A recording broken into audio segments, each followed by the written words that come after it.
In nomine Patris et Filii et Spiritus Sancti. Amén. Sancta María, sede sapientiae, ora pro nobis.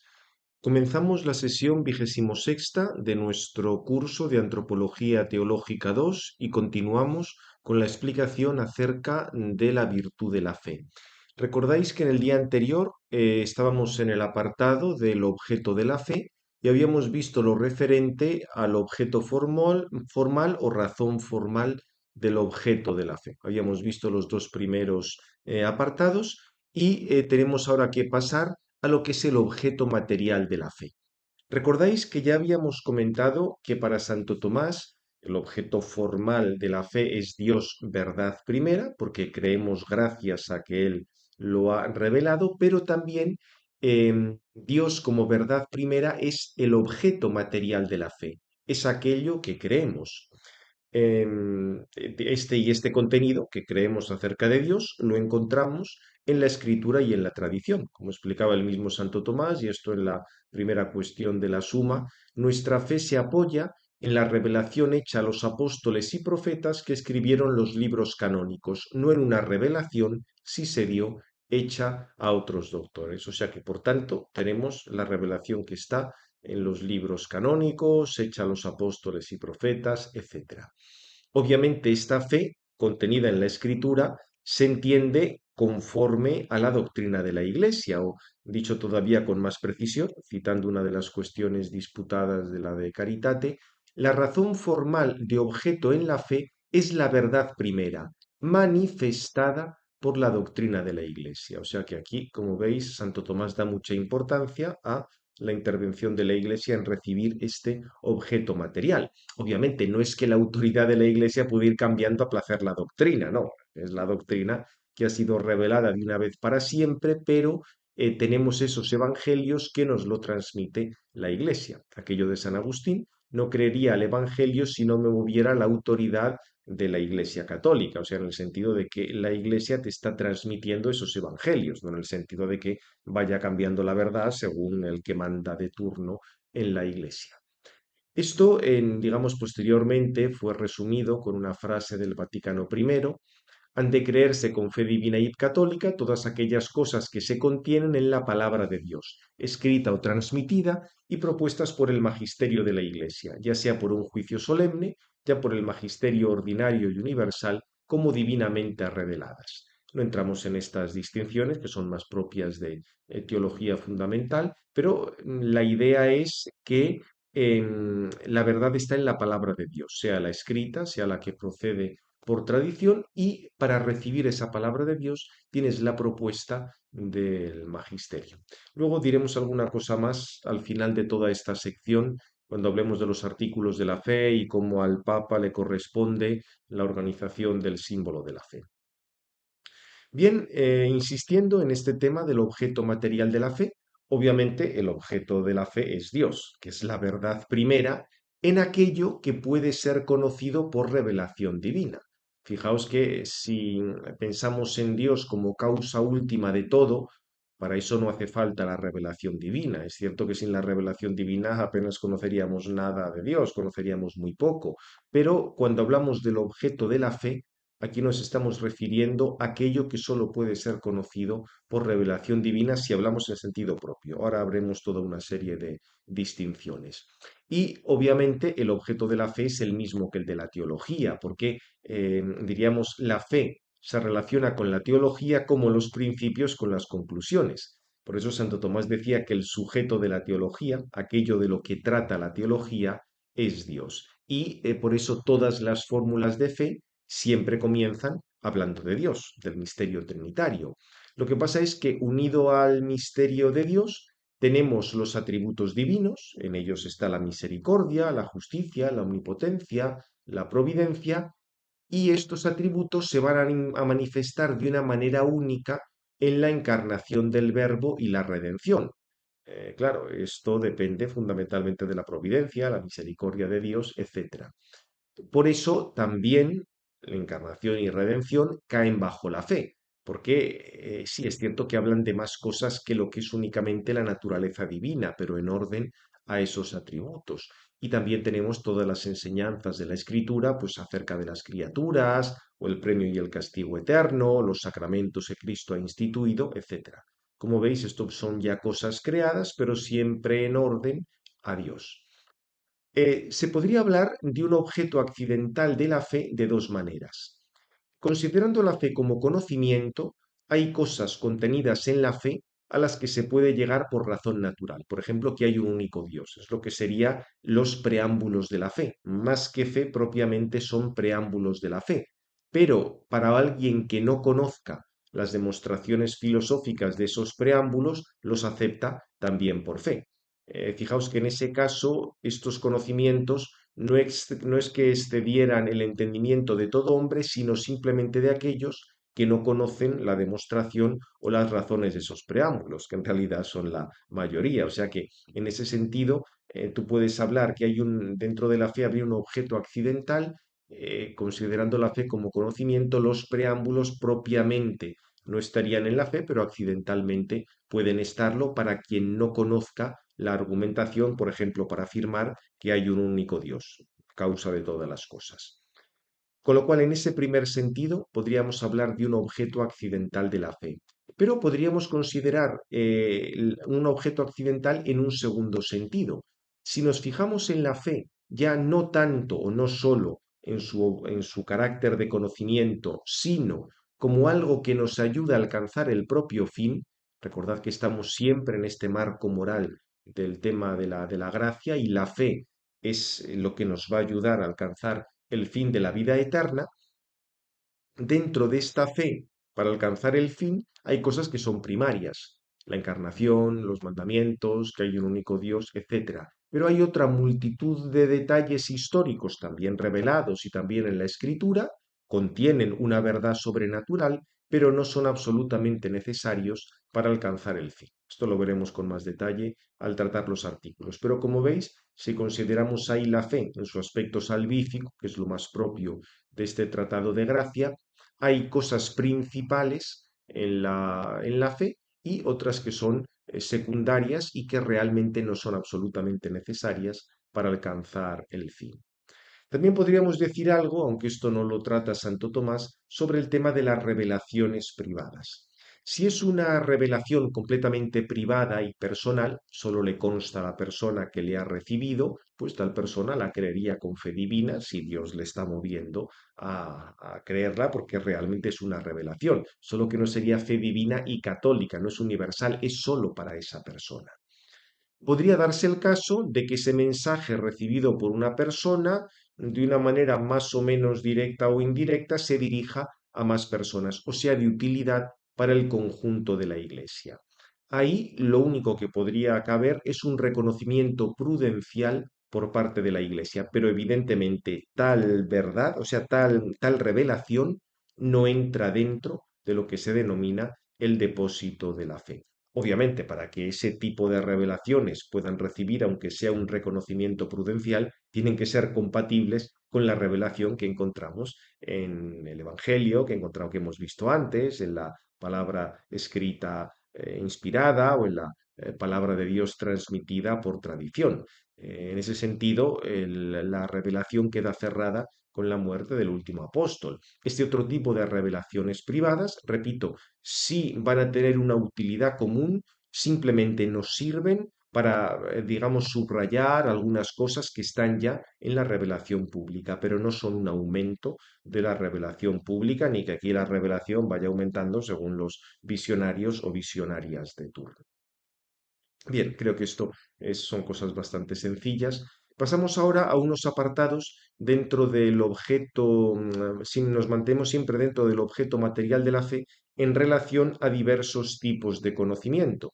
Y aquí tenemos que tratar la cuestión de si ese objeto material de la fe es algo simple o complejo y si es verdadero. Porque aquí os hago la introducción. A partir de lo que hemos dicho acerca del objeto material de la fe, hay dos posibles preguntas. Como el objeto formal es la verdad primera, que es infinitamente sencilla, ¿el objeto material es una serie de proposiciones o simplemente la realidad misma de Dios? Y luego, dado que encontramos en la revelación muchas cosas. ¿Todas esas cosas son verdaderas o puede mezclarse algo falso en ese objeto material de la fe? Vamos a ir por partes. Respecto a la cuestión del objeto, la complejidad del objeto de la fe, en la época de Santo Tomás esto se discutía bastante y tenía su origen en que algunos filósofos árabes habían dicho que Dios no tenía el conocimiento de los enunciables o de las proposiciones, porque Dios es infinitamente simple, con lo cual las proposiciones son variables, con lo cual en Dios no habría ese conocimiento de las proposiciones. Y esto luego algunos teólogos cristianos lo pasaron a aplicar a la fe y se preguntaban, pero entonces las proposiciones, los enunciados de fe, ¿son el objeto de la fe o el objeto de la fe solo es Dios? Claro, aquí la cuestión era complicada. ¿Por qué? Por una parte, la verdad, recordad, está solo en el entendimiento que compone y divide. Si tú dices gato, eso no es ni verdadero ni falso. Si tú dices el gato es mamífero, el gato es negro, eso ya es verdadero. O si dices el gato es, no sé, es reptil, es falso. O sea que el tema de la verdad y la falsedad está en las proposiciones. Por tanto, dado que el objeto de la fe, hablando del objeto material de la fe, es la verdad primera también, parecería que por ser verdad tiene que ser un enunciado complejo, porque para nosotros la verdad está en los enunciados, pero por ser primera tendría que ser completamente simple, sin composición. ¿Cómo se soluciona esto? Pues Santo Tomás nos recuerda que no debemos olvidar nunca el modo de conocer humano que requiere la composición, pero lo conocido, que en este caso es lo conocido por fe, lo creído, es completamente simple. Ahí nos recuerda que lo conocido está en el cognoscente, según el modo del cognoscente, es propio del entendimiento humano, conocer componiendo y dividiendo, y por eso las cosas que son simples en sí mismas, el entendimiento humano las conoce según cierta complejidad, complexión, complexio, mientras que por el contrario, el entendimiento divino conoce sin composición, incomplexe, cosas que en sí mismas son compuestas, complejas. Como veis aquí, Santo Tomás está distinguiendo entre aquello que se conoce y el modo de conocer. Dice así, pues el objeto de la fe se puede considerar de dos maneras. En un sentido, por parte de la cosa creída misma, y así el objeto de la fe es no compuesto, esto es, la cosa misma acerca de la que se tiene fe, porque Dios claramente no está compuesto. En otro sentido, por parte del creyente, y según esto, el objeto de fe es algo compuesto, complexum, a modo de un enunciado. Y por ello ambas opiniones se dieron entre los antiguos y según un aspecto ambas tenían razón. O sea que hay que decir que el objeto de la fe en un sentido es complexo respecto a nuestro modo de conocer, pero aquello a lo que se refiere es incomplexo. Santo Tomás luego precisa en la respuesta ad secundum de este mismo artículo que el símbolo de la fe se habla de muchas cosas que hay en la fe. Lo que pasa es que el acto del creyente termina en esas cosas. Utilizamos enunciados, pero fijaos, el acto del creyente no termina en lo enunciable, sino en la cosa, pues no formamos los enunciados, enunciabilia, sino es para alcanzar conocimiento mediante ellos, mediante los enunciados, como sucede en la ciencia, al igual que la fe. Fijaos aquí este carácter intencional del conocimiento. El conocimiento se dirige a un objetivo. Digamos, el término, el acto de el término de ese acto de conocimiento del creyente no es el enunciado, sino la cosa. Un poco lo que había dicho lo habíamos comentado respecto a las especies. Nosotros utilizamos especies para conocer, pero realmente lo que conocemos son las cosas mediante las especies. Es claro que cuando llegue la visión de Dios ya no habrá enunciado, simplemente estaremos ante Dios cara a cara, habrá esa aprehensión de la verdad primera en sí misma. Tampoco los ángeles o las almas separadas conocen a modo de enunciados, pero en este mundo nos hacen falta los enunciados. Recordad, lo habíamos visto ya en el volumen tomo primero, que la negación de estos enunciados para quedarse así en un conocimiento supuestamente experiencial, al final llega a negar el conocimiento de Dios porque en este mundo necesitamos los enunciados. Ya comentaremos al final que hay un tipo de conocimiento más cercano a lo experimental que nos van a dar los dones del Espíritu Santo, pero va a ser siempre dentro de la fe. o sea, van a ser perfecciones de la fe por los dones de entendimiento, sabiduría y ciencia, no es que vayan a sustituir a la fe. Eso lo veremos más en el último tema al hablar de los dones del Espíritu Santo. O sea que, por tanto, hemos dicho respecto al objeto material de la fe, que sobre el tema de la complejidad, que nuestro conocimiento, nuestra forma de conocer es compleja, aunque se refiera a algo incomplejo. Y respecto al tema de la verdad de ese objeto material, también la argumentación de Santo Tomás es muy sencilla. Dice que lo que cae bajo algún acto o hábitus depende de la razón formal del objeto. Por ejemplo, en el caso del color, solo puede verse mediante la luz, o una conclusión solo puede conocerse mediante un término medio. Por ejemplo, en el silogismo, todos los hombres son mortales, todos los griegos son hombres, luego todos los griegos son mortales. Para llegar a esto, todos los griegos son mortales, nos ha hecho falta el término medio hombres. Todos los hombres son mortales, todos los griegos son hombres. Nos ha hecho falta el término medio hombres y con eso hemos llegado a que todos los griegos son mortales. Entonces, en este caso, la razón formal del objeto de fe es la verdad primera.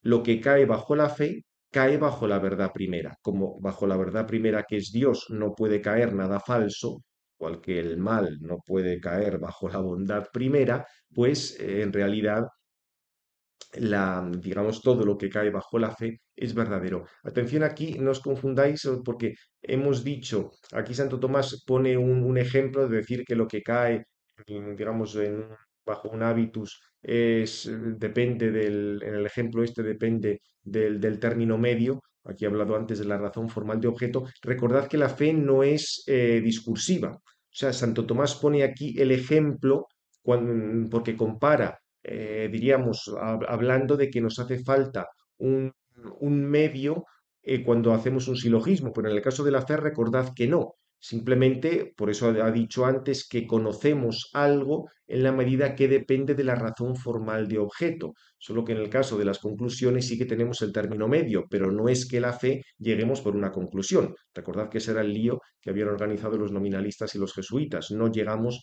por una conclusión. Lo que pasa es que hay una mediación. Nuestro conocimiento aquí es mediato por lo que hemos visto antes, de que necesitamos imágenes, de que es complejo, etcétera. Pero no es que la fe dependa de una conclusión. En cualquier caso, como lo que conocemos en la fe lo conocemos bajo la verdad primera, y ahí no puede haber falsedad, pues es lo del Vaticano primero. No puede, Dios no puede ni engañarse ni engañarnos, con lo cual lo que conocemos por la fe no puede ser falso. Obviamente hubo gente a lo largo de la historia que ha negado esto. Por ejemplo, algunos autores gnósticos decían que el Antiguo Testamento dependía de un Dios creador malo, inferior al Padre y que engañaba. También los priscilianistas, según nos explica San Agustín, hablaban de que en Dios hay engaño, en la revelación hay cosas falsas, y sin llegar a esos extremos, algunos nominalistas en el siglo XV, como Holcott o Biel, explicaban que Dios, aunque no mienta, pero bueno, de potencia absoluta, podría mentir, porque la mentira no era algo intrínsecamente malo, eso dependía de la voluntad de Dios, un poco de lo que decían también que el amor a Dios, pues para que sea bueno, pues tiene que ser querido por Dios. Y entonces lo más importante es la obediencia que la caridad y, en fin, toda una serie de cosas, pero no es cuestión de que hablemos ahora del nominalismo. En el artículo que tengo en mi página de academia sobre las distinciones al hablar de cosas de gracia en Santo Tomás y San Ignacio, tenéis un poquitín lo de los nominalistas de la época de San Ignacio y algunas cosas de este estilo. Bien, ya digo, también en la Edad Media hubo algunos defensores de la doble verdad, quienes decían que había una verdad filosófica y aparte otra verdad teológica, como Siger de Brabante. Fijaos, en el tema de que hay un único entendimiento para todos los hombres, decía Siger de Brabante, por la razón concluyo necesariamente que el entendimiento de todos es numéricamente uno. Sin embargo, mantengo firmemente por la fe lo opuesto. O sea, hay una verdad filosófica y otra verdad de la fe o teológica. Claro, aquí encontraríamos ya, digamos, entraríamos en campos de relación razón-fe, pues una serie de falsas razones, consideradas como verdaderas, habían llevado a estos autores a defender la existencia absurda de una doble verdad. O sea, como eran incapaces de darse cuenta de que esto por la razón concluyo necesariamente que el entendimiento de todos es numéricamente uno, que esto es una tontería, que esto era falso, ellos pensaban que era verdadero, y al mismo tiempo veían que la fe decía lo contrario de esto, pues nada, dos verdades, así no, digamos, nadie, no hay problema, todos contentos. Claro, evidentemente esto no es, digamos, no, no, esto es una cosa absurda. Como os comento aquí, a veces este tema de la doble verdad se ha planteado porque se han considerado como verdades filosóficas cosas que en realidad son argumentos falsos, son pseudoargumentos. También es muy importante que entendamos la manera de hablar de la escritura. Si uno quiere leer la escritura, por ejemplo, los primeros capítulos del Génesis, como una descripción científica del cosmos, pues va a encontrar errores, pero es que los primeros capítulos del Génesis no pretendían hacer lo que nosotros entendemos como una descripción científica del cosmos, pretendían hacer otra cosa completamente distinta. O sea, lo primero que hay que ver es qué quiere decir la escritura y cómo habla la escritura. Esto se ve con más detalle en la introducción a la escritura y ahora no nos detenemos más. También esto está relacionado con lo que habíamos dicho antes de los enunciados y las proposiciones, porque luego, por ejemplo, defensores de planteamientos de tipo ontologista o inmanentista venían a decir que en realidad como las proposiciones, incluyendo las formulaciones dogmáticas o los textos de la escritura, pues eso apenas tiene importancia, porque lo realmente importante es tener como esa experiencia en la que no hay conceptos, pues se niega el que la escritura diga cosas falsas, pues eso es completamente irrelevante, porque el conocimiento por conceptos y por enunciados, relacionar un concepto con otro, eso pues realmente no sirve para nada. Entonces lo único importante es tener como esa experiencia que nos une a Dios y no tiene inconveniente en negar la verdad de un texto inspirado que nos habla de Dios. Realmente en el modernismo básicamente se dijeron estas cosas y como os comento aquí, el problema es que para ellos la verdad no se puede expresar en proposiciones, o sea, volvíamos al problema que tratamos antes. Y esas proposiciones, si las aplicaban a Dios, iban a ser falsas o podía ser una cosa y la contraria, o en cada momento pues una proposición y luego cambiar a la a otra contraria, bien, o sea, no admitían el valor de verdad de todo esto. Y luego también es interesante este último detalle que os pongo aquí en la respuesta de Santo Tomás a la primum del artículo cuando habla del tema este de la verdad de la verdad de la fe, que Santo Tomás distingue que una cosa son las virtudes que perfeccionan el entendimiento y otra las que perfeccionan la voluntad. En las que perfeccionan el entendimiento, como son virtudes, no puede darse la falsedad, porque en esas virtudes lo bueno es lo verdadero y la virtud es lo que te hace ser bueno. En cambio, en las virtudes que perfeccionan la voluntad no se excluye la falsedad del todo, porque podría darse que alguien actúa, por ejemplo, según la virtud de la justicia, pero la idea que tiene de un determinado intercambio, de una determinada actuación, es falsa. Él, conforme a la justicia, está dando a cada uno lo suyo, pero tiene una opinión falsa sobre lo que es lo suyo en algún caso. Por otra parte, recordad que en este mundo, aunque tengamos las virtudes, no siempre actuamos conforme a las virtudes, o sea, no nos dan la impecabilidad. Podemos tener las virtudes, pero no siempre actuar por ellas. Por eso, diríamos, en ninguna virtud tenemos una infalibilidad del resultado, porque a veces se puede llegar a un resultado por no haber empleado la virtud. Lo que sí se da es una infalibilidad de la inclinación, o sea, la virtud en cuanto tal nos va a inclinar al bien. Fijaos que en ese sentido, la esperanza, por ejemplo, desea y espera infaliblemente la bienaventuranza eterna por el auxilio divino. Y en ese sentido no puede fallar y tenemos que esperar con toda seguridad la salvación. Pero eso no quiere decir que sea un objeto de fe que yo me voy a salvar. Yo tengo que esperar que me vaya a salvar, pero el hecho de que yo me vaya a salvar no quiere decir que forma parte de la fe. Fijaos que yo deseo salvarme con toda fuerza, pero una persona que tenga esa esperanza podría abandonar al final a Dios y rechazar ese auxilio, aunque antes haya esperado con toda fuerza. O sea que fijaos que aquí volvemos un poco a la distinción entre fe y esperanza de la que ya hablamos antes, de la que también tratamos cuando hablamos del Concilio de Trento, de lo de que la fe O sea, no tenemos certeza de nuestra propia justificación, etcétera. Tenemos esperanza, deseo de llegar a la vida eterna y en ese sentido la esperanza nos inclina infaliblemente hacia ello. Ahora, que se dé ese resultado o no, pues eso queda ya en la providencia de Dios. Bien, por tanto, hemos visto este aspecto de complejidad y verdad de la fe. Avanzando un poco más, podemos comparar la fe con otros conocimientos partiendo del objeto material de la fe. Aquí Santo Tomás nos dice que el objeto de la fe, lo que conocemos por la fe, no puede ser algo visto.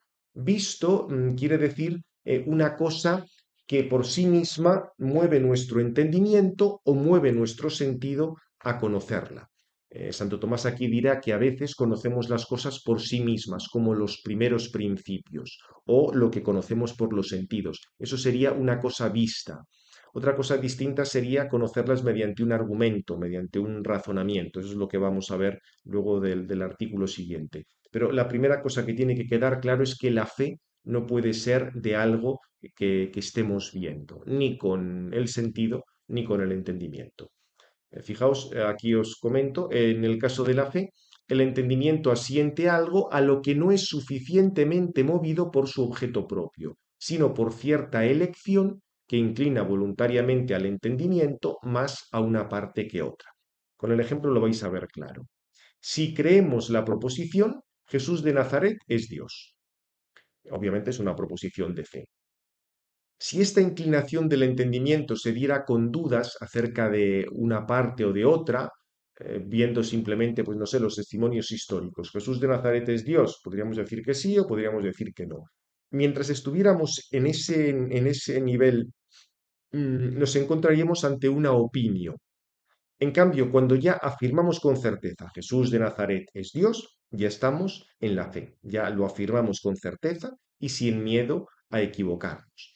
Por eso, Santo Tomás explicaba que ni la fe ni la opinión pueden tratar de cosas vistas, ya sea por el sentido, ya sea por el entendimiento. Porque claro, si estuviéramos viendo Jesús de Nazaret es Dios, ahí no habría ni opinión antes de tener la fe, ni fe, sino lo que habría sería visión, como si dices, esta mesa es de color claro, la tienes delante de los ojos, lo estás viendo, ahí no hay fe. Esto el Vaticano primero lo explicó con la otra terminología un poco distinta, cuando dice que la fe se apoya en la autoridad de Dios y no en la intrínseca verdad de las cosas percibida por la luz de la razón natural. Ya es lo que Santo Tomás denominaba algo visto. Las verdades de fe, tanto las que se refieren propiamente a Dios y a los misterios divinos, como incluso las que se refieren a los preámbulos de la fe, no son algo visto. Fijaos que las de los preámbulos eran objeto de un razonamiento, pero si hay razonamiento no es que lo estés viendo así inmediatamente. Para ver las primeras, para ver lo que se refiere propiamente a Dios, tendríamos que contar ya con la visión beatífica. Y para el tema de los preámbulos de la fe, para verlos, tendríamos que ser ángeles o algo por el estilo, porque nosotros en este requerimos una argumentación. Esto ya se ve en Teodicea. El que haya un único Dios no es una verdad conocida per se para nosotros en este mundo, sino que hay que partir de las criaturas y razonar. Con lo cual, el objeto de la fe, ni lo que es propiamente de fe, ni los preámbulos de la fe, es algo visto. A veces se podría hablar aquí de una evidencia extrínseca, o sea, no porque las cosas en sí mismas tengan esa evidencia intrínseca o las estemos viendo, sino porque haya milagros, algo exterior, una evidencia extrínseca que confirmen la fe. Podrían ser milagros presenciados por alguien o transmitidos por otra persona. Obviamente esto no impide la fe. Te pueden haber contado algo, puede haberse alterado por el camino, vaya usted a saber.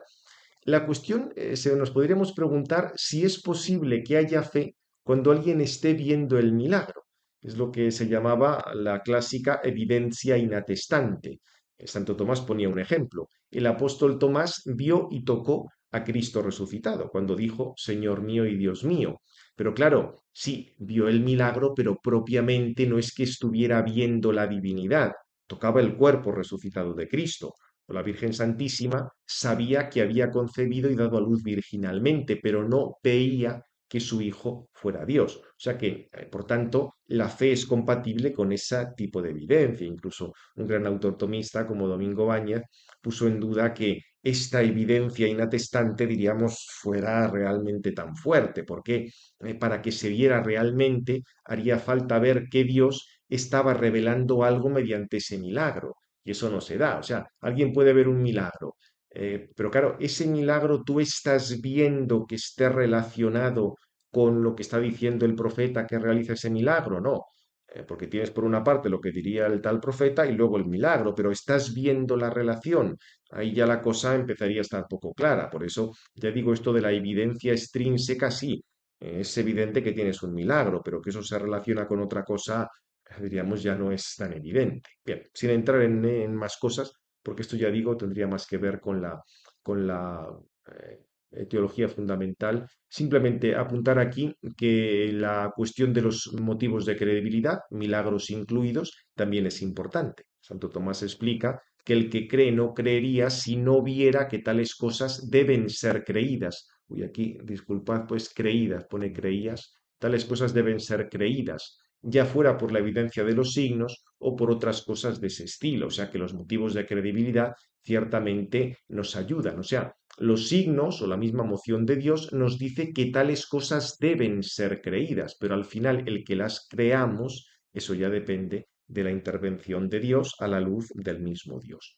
Por eso la fe no es un asentimiento ciego que se oponga a otros conocimientos verdaderos. Lo que pasa es que esos conocimientos verdaderos no bastan para la fe, son como una ayuda exterior. Y tampoco, por supuesto, hace falta para creer que una persona tenga todos esos conocimientos previos.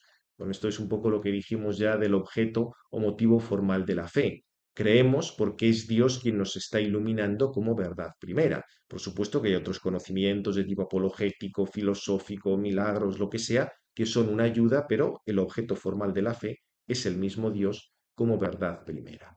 Y en relación con esto, hemos visto que el objeto de la fe no puede ser algo visto y para Santo Tomás tampoco puede ser algo conocido por razonamiento.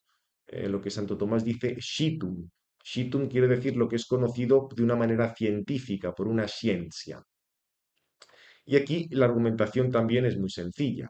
Si hablamos de un conocimiento por razonamiento riguroso o por ciencia, ese tipo de conocimiento va a depender siempre de algún tipo de principio conocido por sí mismo. Es decir, el conocimiento de algo situm tiene que depender de algo visto. Recordad que todo conocimiento en este mundo siempre tiene que partir del conocimiento sensible. También utilizamos los primeros principios, que en cierto modo es algo visto por el entendimiento, con lo cual lo shitum, lo que es objeto de ciencia, tiene que depender de algo que sea visto. Con lo cual ya hemos visto que la fe excluía el apoyarse en algo visto, con lo cual tampoco la fe puede ser conocido, que el objeto de fe puede ser conocido por ese razonamiento.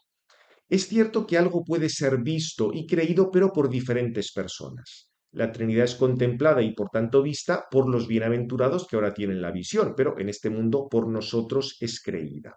O dentro de la iglesia de este mundo, los que conocen los preámbulos de la fe, por ejemplo, que hay un Dios creador, por una demostración rigurosa, no creen que hay un Dios creador. Lo saben, shitum, por ese razonamiento. Pero otras personas que no conocen ese razonamiento simplemente lo creen, o el que tiene ese razonamiento no siempre está recurriendo a ese razonamiento.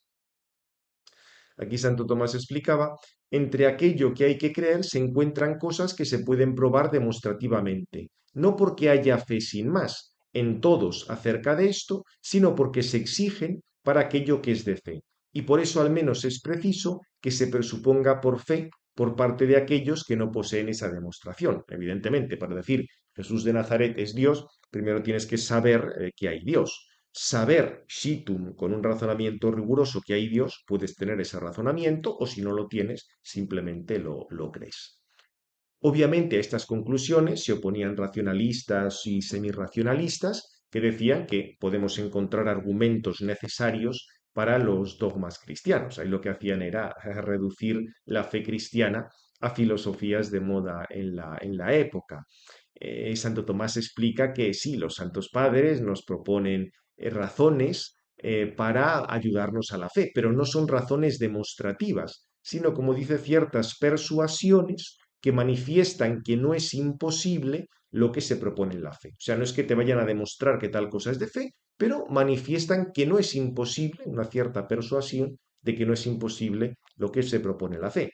Fijaos que esto es así porque si no pudieran darse tales persuasiones, lo que querría decir es que tendríamos una demostración irrefutable de lo contrario, cosa que no sucede. Por ejemplo, si puede haber alguna persuasión, algún argumento de conveniencia a favor de la Trinidad, es que los argumentos contrarios a la Trinidad no son irrefutables. Si los argumentos contra la Trinidad fueran algo absoluto, ni siquiera podría plantearse que hubiera alguna persuasión acerca de la Trinidad.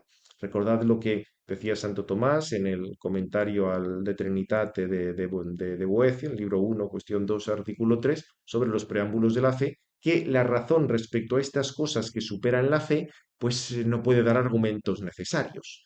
Ni para afirmar ni para negar, tiene que quedarse a este nivel de argumentos persuasivos, de conveniencias, pero no puede dar algo completamente necesario.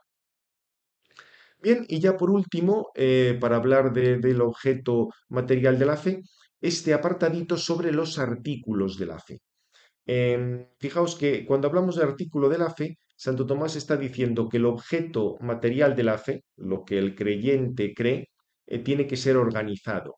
Entonces, hay que proponer ese objeto de una manera clara y con las adecuadas distinciones, tiene que ser breve y al mismo tiempo tiene que ser propuesto por una autoridad que nos asegura la verdad de ese objeto material. Podríamos decir que sí, el objeto de la fe está en la escritura y en la tradición, pero ya Santo Tomás nos explica que la fe trata sobre todo acerca de las cosas que esperamos disfrutar en el cielo. O sea que ciertamente todo lo que el objeto de la fe está en la escritura y en la tradición, pero lo más importante es lo que nos va a llevar directamente a poder conseguir la vida eterna. Por eso corresponden a la fe aquellas cosas que nos ordenan directamente a la vida eterna.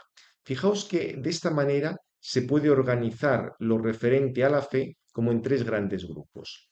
Hay cosas que son necesarias, o sea, que están en la fe y que todo el mundo debe mantenerlo por fe y por tanto debe ser creído. Por ejemplo, el misterio de la Trinidad, la encarnación, que eso todo el mundo lo tiene que mantener por fe. Hay cosas necesarias que deben mantener todos, pero esto también son preámbulos de la fe. Por ejemplo, que hay un único Dios. Esto todos tienen que aceptar que hay un único Dios, pero los que tengan la demostración lo afirman por la demostración, los que no tengan esa demostración lo afirman por fe. Pero lo deben mantener todos, que hay un único Dios. Y otras cosas que son exclusivamente de fe, también lo tienen que mantener todos. Por ejemplo, la Trinidad o la Encarnación.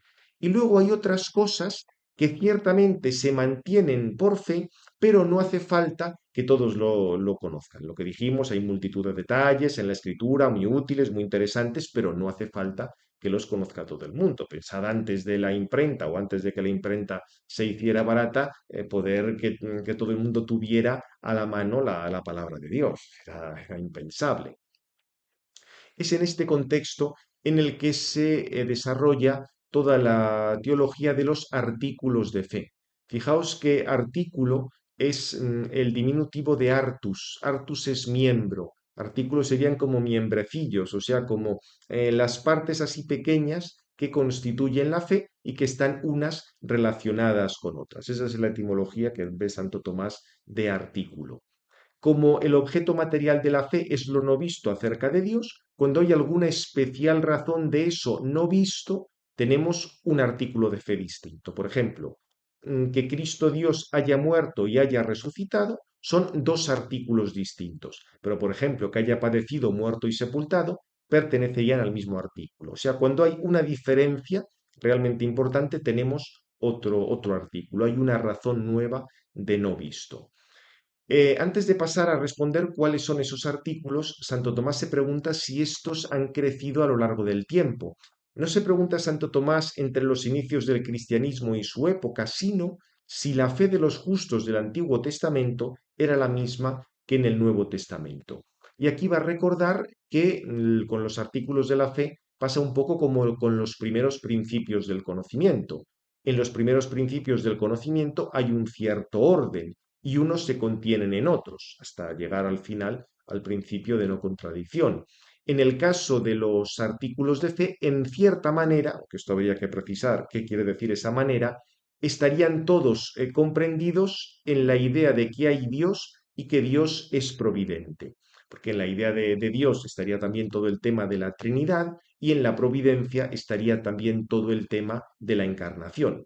O sea que en estas dos cosas, diríamos, en que hay Dios y que es providente, estaría un poco contenido todo. Aquí tenéis el texto con más detalle. Por eso Santo Tomás puede decir que no hay un aumento en la sustancia de los artículos, pero sí hay una explicitación cada vez mayor que se ha dado cuando ha llegado ya nuestro Señor Jesucristo, tenemos ya el establecimiento de la Iglesia, etc. Por eso Santo Tomás recurre a Efesios 3:5, donde dice que se ha dado a conocer lo que estaba oculto a los antiguos.